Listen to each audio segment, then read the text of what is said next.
Welcome to my YouTube channel. हम लोग discuss करने वाले हैं आज क्लास 8 की। और अप्रॉक्स उम्मीद है कि 4 टॉपिक, आज जो 4 चैप्टर्स हैं उसके बारे में डिस्कस करेंगे और कुछ की पॉइंट्स भी हम लोग डिस्कस करेंगे। और आज जो हम लोग शुरू करने वाले हैं वो पॉलिटी सिविक्स आप कह सकते हैं, और क्लास 8 की बिहार बोर्ड की बुक है जो बीपीएससी टीचर एग्ज़ाम के लिए अभी ये इम्पोर्टेंट बुक कंसीडर की जा रही है। तो बढ़ते हैं आगे। आपको जैसा कि पता है कि कक्षा 8 में आपको टोटल 8 चैप्टर आपको दिखेंगे, जिसमें 4 चैप्टर आज हम लोग डिस्कस करेंगे। और पहला चैप्टर आज जो है वो है भारतीय संविधान। इस पूरे पेज में जो की पॉइंट्स हैं आपको एक्चुअली में यही हैं कि जैसे शिक्षा का अधिकार अधिनियम 2009 एक बुनियादी कानून है जिसके आधार पर विद्यालयों के बारे में कई नियम बनाए गए, जैसे 6 to 14 वर्ष के लड़के लड़कियों को विद्यालय में प्रवेश से मना नहीं किया जा सकता, और प्रत्येक 3 किलोमीटर के दायरों में क्लास 8 तक की पढ़ाई वाला सरकारी स्कूल, और 1 to 5 में जो विद्यालय में टीचर और स्टूडेंट रेशियो है 30:1 होना चाहिए, यानी 30 स्टूडेंट पे 1 टीचर। पहले ये 40:1 था, अब इसको घटाकर 30:1 किया गया है। इसमें संविधान में शिक्षा से रिलेटेड जो बातें थी इसमें दी गई है। आगे बढ़ते हैं। अगले पेज में आपको की चीज़ें यहाँ पे आपको अंडरलाइन मिलेगी, आपको ज़्यादा मेहनत करने की ज़रूरत नहीं है, आप इसको आराम से देख सकते हैं। भारतीय संविधान के बारे में जब हम लोग पढ़ रहे हैं तो उसका ऐतिहासिक संदर्भ देखेंगे। ऐतिहासिक मतलब हिस्टोरिकल एस्पेक्ट क्या था। तो जैसा कि आपको पता है कि सन 1885 में भारतीय राष्ट्रीय कांग्रेस के गठन में आने के कुछ ही वर्षों बाद भारतीय राष्ट्रीय कांग्रेस देश के अन्य संगठन और संवैधानिक सुधारों और कानून बनाने वाली संस्थाओं में भारतीयों से अधिक आपको पहले भी पता है कि पहले जो भारतीय विधान परिषद था उसमें भारतीय का नंबर वो चाहते थे ज़्यादा हो। मीन्स कि हम लोग रहेंगे तब ना हम आपका प्रॉब्लम बताएंगे हमारा प्रॉब्लम क्या है। आज उस समय तो अंग्रेज का शासन था, तो अंग्रेज रहेंगे, उन्हें क्या पता कि हमें किस प्रॉब्लम का सामना करना पड़ रहा है। ठीक है, तो इसको ध्यान में रखते हुए वो अधिक से अधिक जो भी परिषद हो, परिषद का मतलब कि जो भी ऐसी चीज़ें हो जहाँ पे भारतीयों से रिलेटेड कोई डिसीजन लिया जाए उसमें अधिक से अधिक भारतीयों का मतलब उसमें मेंबर हों। ठीक है, ये यहाँ पे दिया गया है। यहाँ पे आपको एक पिक्चर भी है। सन 1885 में भारतीय राष्ट्रीय कांग्रेस गठन के बाद कुछ ही वर्षों में भारतीय राष्ट्रीय कांग्रेस और देश के अन्य संगठन संवैधानिक सुधारों और कानून बनाने वाली संस्थाओं में भारतीयों को अधिक से अधिक संख्या में शामिल करने के बाद यहाँ पे जवाहरलाल नेहरू का हस्ताक्षर करते हुए एक पिक्चर है। बढ़ते हैं अगले टॉपिक। चलिए, शुरू में यहाँ पे आप देखेंगे कि शुरू में लोगों की मांग थी, ठीक है, कि भारत के लिए कानून बनाने वाली संस्था जैसे नेशनल असेंबली आदि में भारतीय प्रतिनिधि को अधिक से अधिक दूर, नेशनल असेंबली में ज़्यादा से ज़्यादा संख्या साबित किया जाए। अभी हाल में ही बताएं कि असेंबली में बजट पर प्रश्न पूछने का अधिकार दिया जाए। भारत के न्यायाधीशों को यूरोप और अन्य देशों तक इंग्लैंड के नागरिकों के खिलाफ मुकदमे सुनने का अधिकार दिया जाए। यानी भारतीय जो था उस समय अंग्रेज़ का मुकदमा अंग्रेज़ ही सुनता था, अब जो इंडियन जज थे वो इंडियन के लिए थे। ठीक है, तो ये सब दिया जाए, मतलब ट्रांसपेरेंसी रखी जाए। जब हम सभी लोग एक आप सिटीजन हैं, एक तरह से आप कह सकते हैं कि ह्यूमन है, तो सबके लिए सेम कानून होनी चाहिए, ये मांग रखी गई थी। ये सब हिस्ट्री में भी हम लोग डिस्कस कर चुके हैं। 1920 में ये इम्पॉर्टेंट फैक्ट है, ये बहुत ही ज़्यादा इम्पॉर्टेंट सेक्शन है ये वाला, आप इसको देखें। 1920 में भारतीय राष्ट्रीय कांग्रेस ने भारत के द्वारा भारत के लोगों द्वारा अपना संविधान खुद बनाने की स्पष्ट मांग रखी। तो क्वेश्चन आएगा, संविधान बनाने की स्पष्ट मांग कब रखी गई थी? 1920 में। 1928 में मोतीलाल नेहरू और कांग्रेस के 8 नेताओं ने भारत संविधान की एक रूपरेखा तैयार की, एक स्केच मैप आप कह सकते हैं। 1931 में कराची में जो भारतीय कांग्रेस अधिवेशन हुआ था उसमें रूपरेखा से संबंधित प्रस्ताव पेश किए गए। इन दोनों प्रस्ताव में कुछ बुनियादी मूल्यों का समावेश किया गया। ठीक है, बुनियादी मूल्यों का क्या किया गया? समावेश किया गया। और सार्वभौमिक मताधिकार, सबको मताधिकार, अवयस्क को स्वतंत्रता समानता का अधिकार, संसदीय उत्तरदायी सरकार और अल्पसंख्यक के अधिकार के बारे में चर्चा की गई। ठीक है, ये सारी चीज़ें वहाँ पे हो गई थी। 1934 में राष्ट्रीय संविधान सभा की मांग की गई, जो द्वितीय विश्व के दौरान तेज हो गई। 34 में राष्ट्रीय संविधान सभा, 46 में संविधान सभा का गठन। देखिए गैप कितना लंबा है, 46 में यानी आज़ादी से 1 साल पहले, जिसके अंतरिम अध्यक्ष मीन्स अंतरिम अध्यक्ष, अब संविधान सभा के अध्यक्ष आएगा, ठीक है, तो आपके निर्वाचित अध्यक्ष कहेंगे तो डॉक्टर राजेंद्र प्रसाद, लेकिन अंतरिम अध्यक्ष डॉक्टर सच्चिदानंद सिंह, दोनों बिहार की विभूति थे, ठीक है। अब इसमें बहुत ही इंपॉर्टेंट क्वेश्चन आता है, जैसे भारत के संविधान को बनाने वाले कांग्रेस ने स्पष्ट मांग कब की थी, देखिए 1920 में, ठीक है। शुरू में क्या मांगे थी, तो स्वतंत्रता, समानता, संसदीय उत्तरदायी, मताधिकार, ये सारी अल्पसंख्यकों के अधिकार, ये सब मांग थी। अब यहाँ कुछ जानने योग्य बातें, आप इसको देखिए, ठीक है।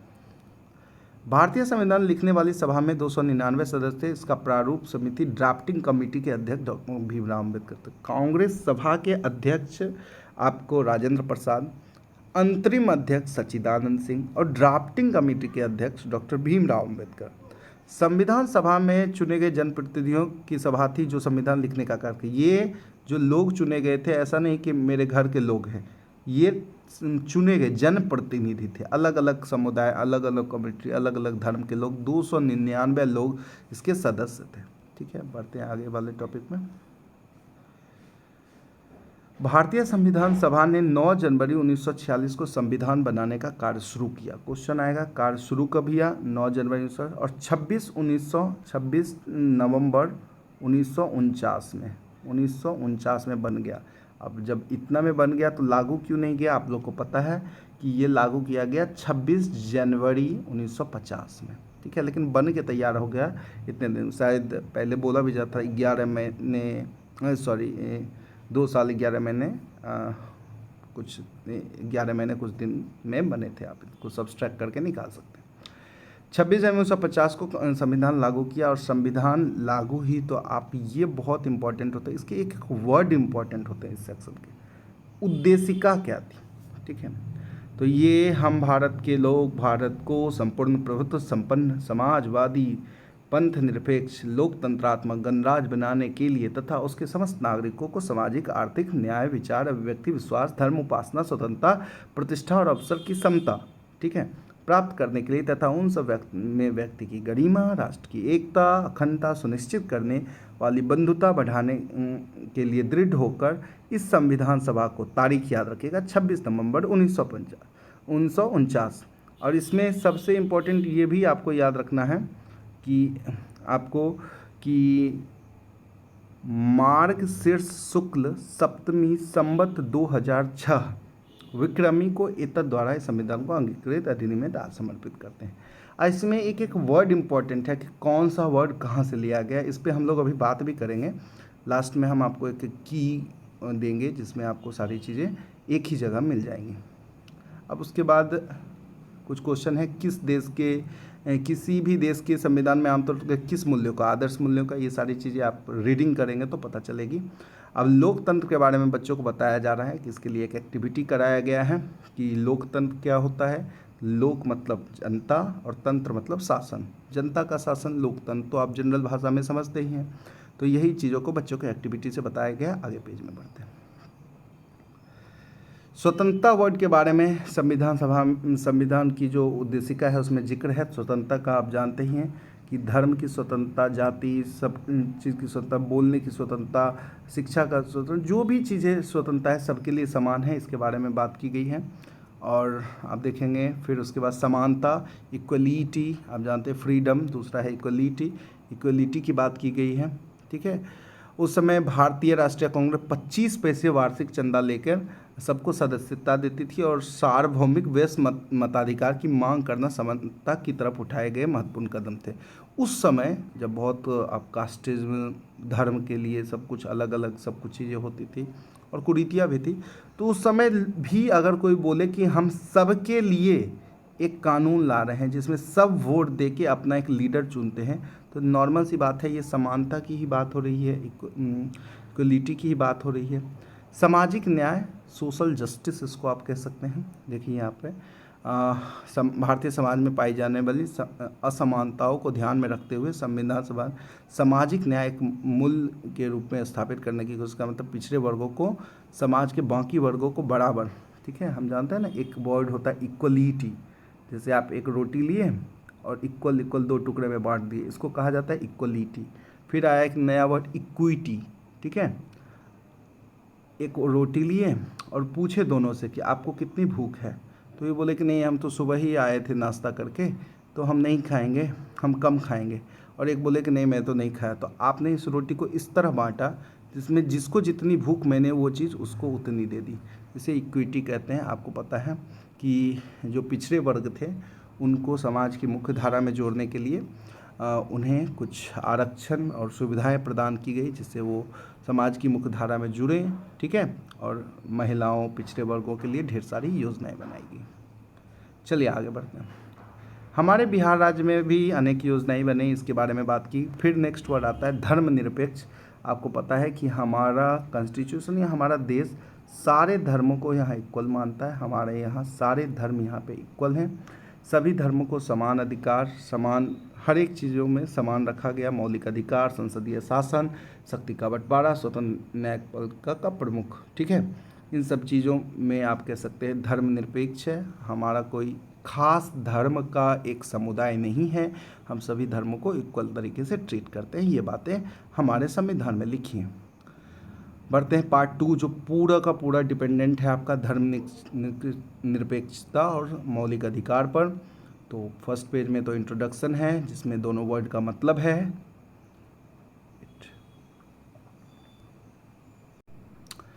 और बढ़ते हैं अगले पेज में, ठीक है।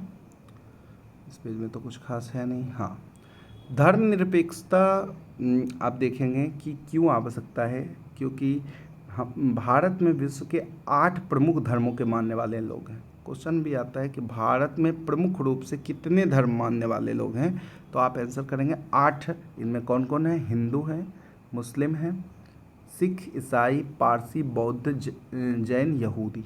इतने धर्म मानने वाले लोग भारत में हैं। चलिए, फिर यहाँ पे कुछ आपको खास पॉइंट नहीं मिलेगा। धर्मनिरपेक्षता का अर्थ ये तो आप बचपन से जानते हैं। धर्मनिरपेक्ष यानी धर्म जो है निरपेक्ष है। मीन्स निरपेक्ष का मतलब है कि सबके लिए कोई एक नहीं है। हमारा जो धर्म है वो सभी धर्म को इक्वल तरीके से ट्रीट करता है। हमारा धर्म बेस्ड कॉन्स्टिट्यूशन नहीं है, हम सारे धर्म को इक्वल तरीके से ट्रीट करते हैं, ठीक है। उसके बाद आगे बढ़ते हैं इस टॉपिक में। हमारे समझ में कुछ धर्मों के सिद्धांतों का पालन करने के लिए उस धर्म के लोगों को समान नियमों में कुछ रियासतें दी गई है। रियासतें मतलब छूट, इसको कहते हैं ना कि जिनकी माइनॉरिटीज़, जिनकी संख्या कम हो, वे अपने, जैसे कि आप सिख धर्म में देखेंगे, सिख धर्म में वैसे तो हथियार रखना मना है, लेकिन सिख धर्म में 6 इंच का कृपान रख सकते हैं। सेना में दाढ़ी रखने की अलाउ नहीं है, लेकिन इस्लाम धर्म वाले को दाढ़ी भी रखने के लिए छूट दी गई है। तो ये धर्म को आदर करते हुए यहाँ पे कुछ छूट भी दिए गए हैं हमारे संविधान में, ठीक है। चलिए आगे बढ़ते हैं। अब धर्म में बताया गया कि बहुत तरह के धर्म हैं, जैसे धर्म में भी बहुत तरह के संप्रदाय बटे हैं। जैसे जैन धर्म में श्वेतांबर और दिगंबर बटा हुआ है। जैन धर्म जो है श्वेतांबर और दिगंबर में बटा है। आपको पता है श्वेत हो जो आंबर यानी उजला वस्त्र धारण करने वाला श्वेतांबर, 2 तरह से जैन धर्म बटे हुए हैं, ठीक है। और इसमें आपको कुछ की पॉइंट नहीं है, उन्हीं सारी चीज़ों को आपको बताया गया है। भारत में धर्मनिरपेक्षता का मुख्य रूप से लागू करने के उपाय के बारे में बात की गई है, आगे जिसमें बात करेंगे। चलिए, अब धर्मनिरपेक्षता एक अच्छा टॉपिक है, लेकिन इसको अप्लाई करने के लिए भारत में मौलिक अधिकार की बात की गई है। जैसे कि अगर मैंने बोला कि सारे धर्म एक हैं, मैंने कॉन्स्टिट्यूशन में दे दिया, लेकिन ये बात कोई कैसे अपने में अप्लाई करे, इसको समझने के लिए सभी को उनके अधिकारों से अवगत कराया गया। बोला कि देखो आपको अधिकार है, अगर आपके अधिकारों का हनन होता है तो आप क्या कर सकते हैं, आप कोर्ट जा सकते हैं, अपने न्यायपालिका में जाके अपने अधिकारों की मांग कर सकते हैं, ठीक है। तो उसी मौलिक अधिकार की बात करें। मौलिक अधिकार वे अधिकार हैं जो किसी व्यक्ति के आत्मसम्मान, मानसिक और शारीरिक रूप से स्वस्थ, आत्मनिर्भर, आज़ाद जीवन जीने के लिए जरूरी हैं। और सबसे पहले मौलिकाधिकार संविधान के तीसरे भाग में दिए गए हैं। ये बहुत इंपॉर्टेंट क्वेश्चन है कि संविधान के किस भाग में मौलिक अधिकार का जिक्र है, तो तीसरे भाग में। और मौलिक अधिकार को खुद 6 भागों में बांटा गया, यानी 6 मौलिक अधिकार हैं जनरल तरीके से। समता का अधिकार, ठीक है, स्वतंत्रता का अधिकार, शोषण के विरुद्ध अधिकार, धार्मिक स्वतंत्रता का अधिकार, सांस्कृतिक और शैक्षणिक अधिकार, और संवैधानिक उपचार का अधिकार, ठीक है। इक्वलिटी, फ्रीडम आप कह सकते हैं, एक्सप्लॉयटेशन के विरुद्ध, आप धर्म की स्वतंत्रता जिसको आप कहते हैं सेकुलरिज्म, और सांस्कृतिक कल्चर, और आपका एडुकेशन, और संवैधानिक कॉन्स्टिट्यूशन रेमेडीज, ठीक है। तो इन सारे चीज़ों का अधिकार उन्हें दिया गया है, ठीक है। अब यहाँ पे इनकी जिक्र की गई है। अब क्या होता है ये वर्ड से ही क्लियर है। समता मतलब सभी समान हैं, सभी जगह जा सकते हैं, मंदिर मस्जिद जहाँ भी आपको जाना है आप जा सकते हैं, कोई रोक टोक नहीं है, सभी के लिए कोई भेदभाव नहीं। स्वतंत्रता मतलब आप संगठन बनाने के लिए, किसी भाग में जाने के लिए, कहीं रहने के लिए, कोई भी इस तरह की चीज़ों के लिए स्वतंत्र हैं, आप कहीं भी पेश आवे, पूरा देश एक है। शोषण के विरुद्ध अधिकार, कोई आपको शोषित करता है, आपके अधिकारों का हनन करता है, तो उसके विरुद्ध आपको है, जैसे मानव व्यापार, श्रम, बाल मजदूरी, विधवा विवाह, ये सब जो है। धार्मिक स्वतंत्रता करके आप कोई भी धर्म चुन सकते हैं, इवन आपका जो धर्म में जन्म हुआ है उसके अलावा भी आप कोई दूसरा धर्म भी चुन सकते हैं, उसका प्रचार प्रसार कर सकते हैं, अपनी इच्छा से धर्म बदल सकते हैं। सांस्कृतिक शैक्षणिक अधिकार के बारे में बात करें तो आप किसी भी संस्कृति समुदाय में रह सकते हैं, आप शिक्षा लेने का भी अधिकार आपको है। और उसके बाद संविधान में जो भी लॉ एंड ऑर्डर की चीज़ें दी गई हैं उनका आप यूज करेंगे, चाहे आप अमीर हो गरीब हो, सबके लिए समान इन चीज़ों को रखा गया है। चलिए बढ़ते हैं अगले टॉपिक पे। समता का अधिकार व धर्मनिरपेक्षता, इसको जनरल तरीके से दिया गया है, समझाया गया है कि आप जॉब में, आप और भी कहीं बहुत जगह इक्वलिटी रखा जाएगा। धर्म, जाति, अलग अलग रीज़न, इन सब चीज़ की वजह से आपके साथ भेदभाव नहीं किया जाएगा। और धर्म भी इसी में आता है, इसलिए समता के बारे में और धर्मनिरपेक्षता लगभग एक दूसरे के पूरक तरीके से। धार्मिक स्वतंत्रता का अधिकार धर्मनिरपेक्षता के अंदर आता है। स्वतंत्रता में भी इसकी बात की गई है कि आप जब धर्म निरपेक्षता की बात होती है तो आपका ये भी बोल दिया कि आप स्वतंत्रता, यानी आप स्वतंत्र रूप से धर्म का चुनाव कर सकते हैं, तो इसके लिए भी आप फ्री हैं। कितनी अच्छी सी बात है कि धर्म में, जिस धर्म में आपका जन्म नहीं भी हुआ है उसको भी आप बदल सकते हैं। फिर यहाँ पे एक एक्टिविटी है, बच्चों हम कल फिल्म देखने चले या सर्कस। 34 में से 25 बच्चों ने फिल्म के लिए हाथ उठाए, तो मैडम बोली कि कल हम फिल्म देखने चलेंगे। मीन्स डेमोक्रेसी, यानी जो है कि पीपल जो हैं खुद से, जो बहुमत कहते हैं ना, बहुमत जिसकी होती है, वो यहाँ पे बात की। अल्पसंख्यकों की संस्कृति और शिक्षा संबंधी अधिकार व धर्म। अब जो अल्पसंख्यक हैं उन्हें अपना कल्चर बढ़ाना है, तो उनके लिए, उनकी शिक्षा के लिए अपना अधिकार है। जैसे कि एग्जाम्पल दिया गया है, मैंने देखा था कि जैसे कि कोई कन्नड़ भाषी लोग हैं जो अपनी संस्कृति और भाषा से संरक्षण के लिए बिहार में कन्नड़ का स्कूल खोलना चाहते हैं, तो उन्हें अनुदान, मान्यता, ये सब देने का काम बिहार सरकार का है, वो इनमें मदद करेंगे। अब यहाँ पे इम्पोर्टेंट क्वेश्चन अंडरलाइन आपको मिलेगा। देश में धर्म निरपेक्षता को बढ़ावा देने के लिए धर्मनिरपेक्षता को सन 1976 में संविधान के 42वें संशोधन द्वारा संविधान की उद्देशिका में शामिल किया गया। ठीक है।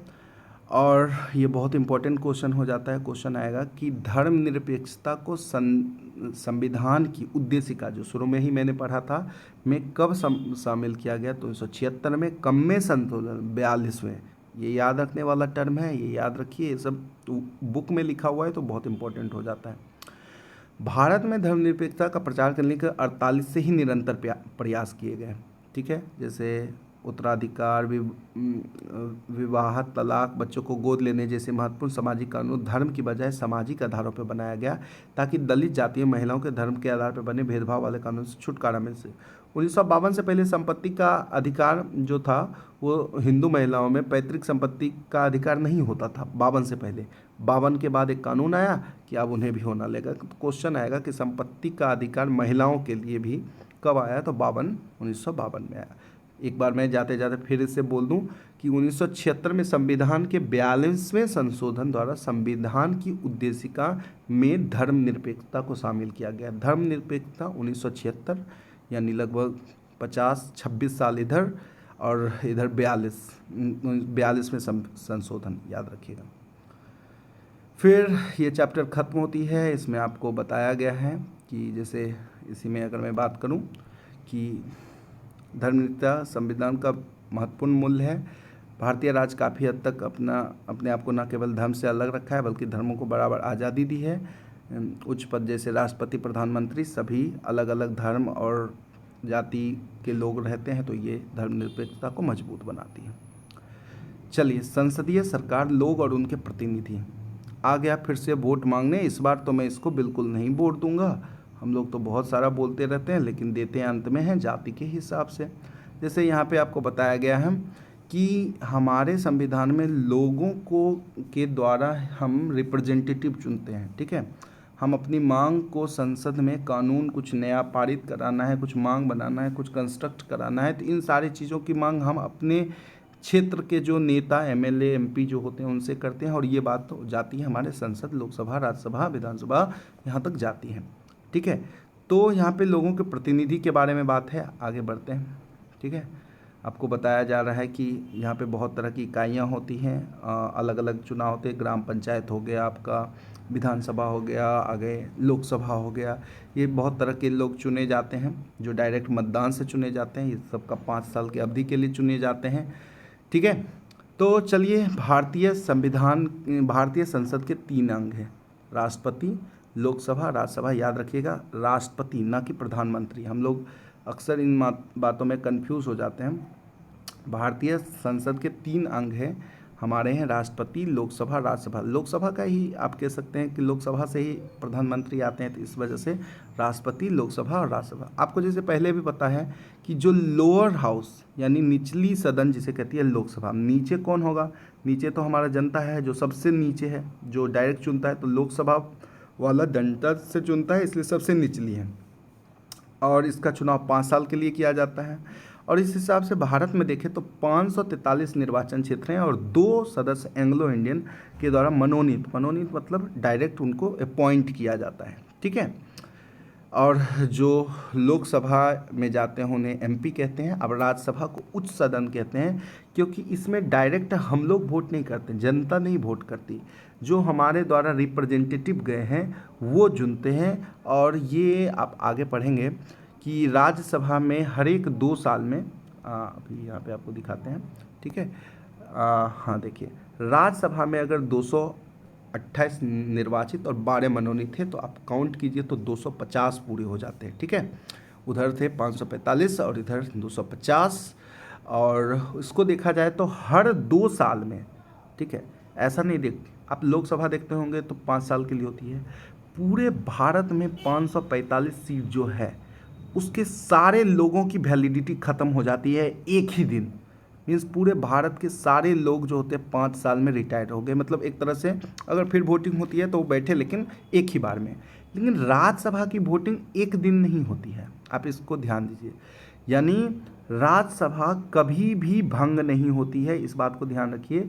उसके हर एक 2 साल में 1/3 सदस्य यानी 250 मल्टीप्लाई बाय 1/3 जो भी आएंगे, या आप इसको कह सकते हैं 1/3 सदस्य को फिर चुना जाता है। मीन्स 1/3 सदस्य चुना, वो अब 6 साल तक रहेंगे, ठीक है। जैसे ही अगला साल आया, मतलब 6 साल नहीं, 1/3 चुना, जैसे 2014 में 1/3 चुना, फिर 2015 में 1/3 चुना, फिर 2016 में 1/3 चुना, ऐसे ही होते होते फिर वो 6 साल। इसलिए हमेशा कह सकते हैं एक बार में कभी भंग नहीं होता, ये इनका कार्यकाल 6 वर्ष का होता है। चलिए, संसद का तीसरा अंग राष्ट्रपति है। यह औपचारिक रूप से होता है, लेकिन आप जानते हैं सबसे ज़्यादा पावरफुल होते हैं हमारे प्रधानमंत्री। ये औपचारिक रूप से, वैसे इनका डिसीजन और साइन बहुत इम्पोर्टेंट होता है। और किसी दल को बहुमत बनाने के लिए 543 में से 272 सीटों की आवश्यकता होती है। यदि किसी दल को बहुमत दूसरा नहीं मानते तो वो गठबंधन करते हैं, ये बात आपको पहले से पता है। और इसके बाद अगले पेज पे पढ़ते हैं। चलिए, कभी कभी देखिए कोई जैसे कि फॉर एग्जांपल बहुत सारे लोकसभा से चुने, और वो जिन्हें प्रधानमंत्री बनाना चाह रहे थे वो या तो हार गए कहीं से या वो कभी खड़े ही नहीं हुए। तो फॉर एग्जांपल अगर कोई किसी को प्रधानमंत्री बनाना चाहे, भगवान चाहे तो कोई सारे लोकसभा के लोग मुझे अगर प्रधानमंत्री बना दे, तो मुझे 6 महीने के भीतर उस एरिया में, किसी भी एरिया में मुझे सांसद के रूप में निर्वाचित होना पड़ेगा। फॉर एग्जांपल कि 545 पहुँचे और उसमें मान लीजिए कि 300 लोग मिलके मुझे बोल दिए कि आज से आप प्रधानमंत्री, मैं तो कहीं खड़ा भी नहीं हुआ था, तो मुझे किसी एरिया में, किसी जगह में वोटिंग फिर से करवा कर और मुझे अपने आप को फिर से निर्वाचित होना पड़ेगा। ठीक है, ये चीज़ें आपको याद रखनी है। सांसद के कार्य देख लीजिए, आपको जनरली है विधायी कामकाज, कानून बनाने का, ठीक है, वित्तीय काज खर्च जो होगी उसका देखा जाए, सरकार को नियंत्रित मार्गदर्शन जानकारी देना, ये सब जनरल चीज़ें इसको देख लीजिए। चलिए आते हैं चौथा, कानून की समझ। कहाँ चला गया, लास्ट क्या था, चलिए कानून की समझ। अब चौथा चैप्टर है कानून, जानते ही हैं लॉ, ये बना है हम लोगों की रक्षा के लिए, हमें अधिकारों का हनन ना हो, इन चीज़ों के लिए। सबसे पहले इसमें इम्पॉर्टेंट बात है कि कानून कितने प्रकार के होते हैं, ये चीज़ें आप देखिए, इसमें सबसे इम्पॉर्टेंट चीज़ें यही हैं। कानून, संवैधानिक कानून, सामान्य कानून। सामान्य कानून, संवैधानिक कानून जो आपको कॉन्स्टिट्यूशन में मिले हैं, और जनरल कानून जो आपको फॉलो करने चाहिए सोसाइटी में, लॉ एंड ऑर्डर में। सार्वजनिक कानून, सार्वजनिक स्थानों पे यूज होने वाला कानून। व्यक्तिगत कानून, आपका अपना कानून। दीवानी, फौजदारी कानून, इस पे भी हम लोग बात करेंगे। दीवानी के अंदर जैसे देखिए ज़मीन जायदाद की बात की जाती है, ठीक है, और लड़ाई कानून, लड़ाई झगड़ा जो होता है फौजदारी कानून के अंदर बात की जाती है। तो ये सारी चीज़ें आपको कानून के बारे में आप जानेंगे। कानून जनरली 2 तरह के होते हैं, संवैधानिक कानून, सामान्य कानून, और इसको स्टेप वाइज बांटा गया है। अब इसमें सबसे इम्पोर्टेंट हो जाता है ये, ठीक है, कानून बनाने की प्रक्रिया क्या है। आपको लगा कि एक कानून बनाने की ज़रूरत है किसी इलाके में, तो आप इसके बारे में, जनता का मुद्दा है, समाज में पहले बात की है, फिर आपने उस अपने इधर के MP MLA को कहा, तो वो इस बात को, विधेयक को पेश किए सदन में। सदन में इस पर चर्चा हुई, बहस हुई, कुछ लोग एग्री, कुछ लोग डिसएग्री, फिर उन्होंने वोटिंग कराई। तो अगर वो वोटिंग में हार गए तो विधेयक तो रद्द ही हो गया। अगर विधेयक वोटिंग में वो लोग जीते, मतलब उनकी वोटिंग नहीं, हाँ ये कानून सही में है, तो इसका दूसरे सदन में भेजा गया, यानी राज्यसभा में भेजा गया, ठीक है। उसमें भी बहस हुई और संशोधन वगैरह हुई, अगर कुछ चेंज करने के, फिर ये राष्ट्रपति के पास भेजा गया और राष्ट्रपति के हस्ताक्षर के बाद ये कानून, विधेयक कानून बन जाता है। जो चीज़ अभी हम भेजे थे वो अब कानून बन जाता है, ठीक है। चलिए, सांसद में शिक्षा का अधिकार, कानून पर बहस, ठीक है। अब ये बात आपको जनरल याद रखनी है कि आज़ादी के बाद संविधान में शिक्षा पर ध्यान दिया गया। यह प्रावधान अनुच्छेद 45 में रखा गया। 14 वर्ष तक के बच्चे को निःशुल्क अनिवार्य शिक्षा 10 वर्षों में राज्य सरकार, 60 वर्षों के बाद भी बाल मजदूरी, पढ़ाई किए बिना विद्यालय छोड़ने वाले बच्चों की संख्या में संकेत दे रहे हैं कि सरकार द्वारा शिक्षा संबंधी कानून पूरी तरीके से लागू नहीं हुआ, ठीक है। मीन्स कि ये बताया जा रहा है आपको कि जो शिक्षा संबंधी कानून है वो अनुच्छेद 45 में रखा गया है, जिसमें 14 ईयर्स तक के बच्चे को free and compulsory education provide की जाए, ठीक है। अब इसमें भी अंडरलाइन, क्या कानून सब पर लागू होते हैं, तो ये आपको पता ही है कि हमारे देश में किसी भी धर्म, जाति, लिंग के वह कोई भेदभाव नहीं होता है, सबके लिए समान कानून है। कानून सबके लिए एक है, कहते हैं ना, कानून अंधा होता है, वो किसी का अपना नहीं होता है, उसके सामने कोई सगा नहीं होता है, ठीक है। तो उसके बाद अब कोई ऐसा कानून है जो हो सकता है कि वो सोसाइटी के लिए बहुत प्रॉब्लमेटिक हो, या हो सकता है कि उसमें किसी के अधिकारों को हनन किया जा हो, ठीक है। तो उस, जैसे कि बिहार प्रेस बिल 1982 में बिहार प्रेस बिल आई थी, जिसमें वो ना, उसमें प्रेस बहुत क्रिटिसाइज करती थी, कोई CM है या कोई लीडर है तो उसको बहुत क्रिटिसाइज करती थी। तो एक कानून पास किया गया कि वो इस तरह जो है कि सिर्फ बुराइयां नहीं, आलोचना जो है वो इन सब चीज़ों से करेंगे तो उन्हें दंडित किया जा सकता है। और इसका बहुत विरोध होने लगा। उन्हें लगा कि व्यक्तिगत जो स्वतंत्रता है, विचार रखने की स्वतंत्रता, उनका हनन किया गया। 1982 में इसको बहुत हर लोगों ने हड़ताल वगैरह करके विरोध किया और कुछ दिन बाद ये कानून क्या ले गई, वापस ले ली गई। तो कहा जाता है कि कानून बनते हैं, अगर पास भी हो गए और जनता उसको नहीं स्वीकारती है तो वो कानून फिर वापस भी ले ली जाती है। उत्तर पूर्व में एक और कानून आया था, सशस्त्र सेना अधिनियम। इसमें हुआ था क्या कि सेना को छूट दे दी गई थी कि किसी के घरों के बिना कागज़ की तलाशी ले सकते हैं, ठीक है। और फिर इसका भी विरोध हुआ। 1974 से 76 तक लगाया आंतरिक आपात, मतलब इसका भी विरोध कंटिन्यूस होता रहा। फिर 74 से 76 में आप जानते हैं कि आपातकाल लगाई थी। इसमें पुलिस वाले स्कूल आकर देखते थे कि अध्यापक क्या पढ़ा रहे हैं, कोई ऐसा चीज़ तो नहीं पढ़ा रहे हैं कि जिससे कोई दंगा फसाद या कुछ ऐसा चीज़ हो, ठीक है। तो इसका भी बहुत लोगों ने फिर विरोध किया, ठीक है। तो कानून जो बनती है उसका विरोध भी होता है और विरोध होने के बाद कानून वापस भी लिया जाता है। आप जानते हैं जयप्रकाश नारायण जी पूरे देश में जन क्रांति आरंभ किए। यह जन क्रांति संपूर्ण क्रांति के नाम से प्रसिद्ध है। दमनकारी कानूनों को लोगों ने ऐसा विरोध किया कि सभी वर्गों लोग सड़कों पर उतरे और क्रांति का उद्देश्य नागरिक स्वतंत्रता, भ्रष्टाचार, महंगाई, बेरोजगारी निवारण और समाज में परिवर्तन था, ठीक है। इस आपातकाल में ये बहुत विरोध किए थे, ठीक है। उसके बाद यहाँ पे आपको बताया जा रहा है कि लोगों को कानूनन यह आवश्यक है कि लोग अपनी जन्म और घर में अगर कोई मृत्यु हुई है उसका पंजीकरण कराएं। इससे बहुत सारे फ़ायदे हैं, इसकी चर्चा की गई है कि अनुकंपा वगैरह और भी बहुत सारे जो चीज़ें होती हैं, जनगणना वगैरह, बहुत सारी चीज़ों में महाविद्यालय विद्यालय में इन चीज़ों के कागजातों का यूज होता है और इसके बारे में, ठीक है। तो 4 चैप्टर आपको जनरल में कंप्लीट हो गए, कुछ ज़्यादा स्पेसिफिक नहीं था, लेकिन आप एक बार गुजर गए हैं तो आपके लिए चीज़ें आसान हो जाएगी। अब बढ़ते हैं एक की टॉपिक जो मैंने अपने हिसाब से प्रेजेंट किया है, जो बहुत ज़रूरी है, इस सिविक्स से ही रिलेटेड है और उसको आप देख लीजिए। हमारे संविधान में जो कुछ टर्म हैं वो हम जानते हैं कि हमारा जो संविधान है अलग अलग देशों के संविधान से मिलकर बना है, तो उसमें जो की पॉइंट है वो किस किस देश से आए हैं उसके बारे में हम लोग डिस्कस करेंगे। जैसे यूएसए के संविधान से लिया गया है मौलिक अधिकार, प्रस्तावना, न्यायिक पुनरावलोकन, महाभियोग, स्वतंत्र न्यायपालिका और वित्तीय आपात, ठीक है। तो ये यूएसए से लिया गया है। तो आपको जनरल टर्म में ये दो बहुत इंपॉर्टेंट हो जाता है, जिसको मैं मार्क कर रहा हूँ, ठीक है, ठीक है। मौलिक अधिकार बहुत इंपॉर्टेंट हो जाता है, प्रस्तावना बहुत इंपॉर्टेंट हो जाता है, ठीक है, और स्वतंत्र न्यायपालिका इंपॉर्टेंट होता है। यूएसए से ये 3 इंपॉर्टेंट चीज़ आपको आती हैं। उसके बाद है ब्रिटेन से एकल नागरिकता, विधि का शासन, संसद, मंत्रिमंडल व्यवस्था, कानून, ये आप देख सकते हैं, कानून के समक्ष समानता, ये सारे जो अभी हम लोग बात भी किए थे, ये सारा चीज़ ब्रिटेन से आया है। इसमें भी हम लोग कानून के समक्ष समानता ब्रिटेन का सिर्फ फॉलो करते हैं, परंतु प्रक्रिया ये जापान की है। विधि का शासन हम लोग ब्रिटेन का फॉलो करते हैं, लेकिन ये वहाँ पर भी जापान से आया, यानी ये प्रक्रिया जो जनरेट हुई है जापान से, ठीक है। और एकल नागरिकता, इसमें आप कानून और विधि का शासन, मंत्रिमंडल व्यवस्था आप याद रख सकते हैं।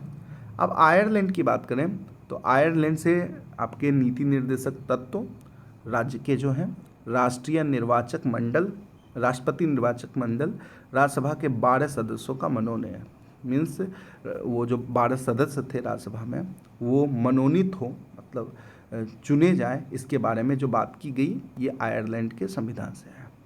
जर्मनी के संविधान से राष्ट्रीय आपात, ठीक है, जर्मनी से आपात। ऑस्ट्रेलिया से प्रस्तावना की भाषा, समवर्ती सूची, ठीक है, राज्य का संघ, ठीक है, मतलब हमारा जो वो कहते हैं ना, हमारा देश राज्यों का संघ है, ठीक है, ये ली गई। कनाडा से संघात्मक शासन, राज्यपाल की नियुक्ति, अवशिष्ट शक्ति, याद रखिएगा। फ्रांस बहुत इंपॉर्टेंट है, फ्रांस और यूएसए बहुत इंपॉर्टेंट है, और ब्रिटेन भी।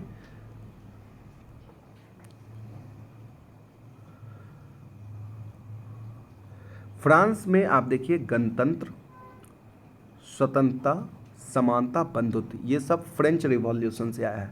गणतंत्र, रिपब्लिक, इंडिपेंडेंस, इक्वलिटी, आप बंधुत्व को आप कह सकते हैं ब्रदरहुड, ठीक है।